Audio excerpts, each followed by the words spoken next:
ചില സ്ഥലങ്ങളിൽ ചില വിമത ഭീഷണി നിലനിൽക്കുന്നുണ്ടെങ്കിലും അതെല്ലാം തരണം ചെയ്ത് കൊച്ചി കോർപ്പറേഷന്റെ ഭരണം പിടിച്ചെടുക്കാൻ കഴിയുമെന്ന 100% ആത്മവിശ്വാസമാണ് കോൺഗ്രസ് ക്യാമ്പ് പങ്കുവെക്കുന്നത്.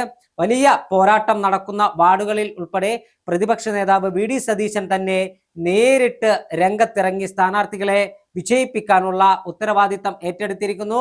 DCC അധ്യക്ഷൻ മുഹമ്മദ് ഷിയാസ് ഉൾപ്പെടെയുള്ളവർ രാവ് പകലാക്കി തന്നെ പ്രവർത്തന രംഗത്തുണ്ട്. കാരണം കഴിഞ്ഞ തവണ നഷ്ടമായ കോർപ്പറേഷൻ തിരിച്ചു പിടിക്കുക എന്നത് കോൺഗ്രസിനെ സംബന്ധിച്ച് ഒരു അഭിമാന പ്രശ്നമാണ്.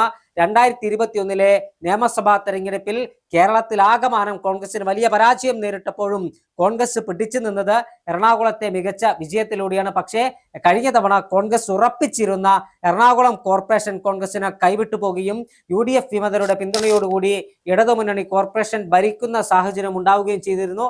അതുകൊണ്ട് ഇത്തവണ അത്തരമൊരു സാഹചര്യത്തിലേക്ക് നീങ്ങരുത്, കോർപ്പറേഷൻ തിരിച്ചു പിടിച്ചേ മതിയാകൂ എന്ന നിശ്ചയദാർഢ്യത്തോടു കൂടിയാണ് വി ഡി സതീശൻ പ്രവർത്തനങ്ങൾ ഏകോപിപ്പിക്കുന്നത്.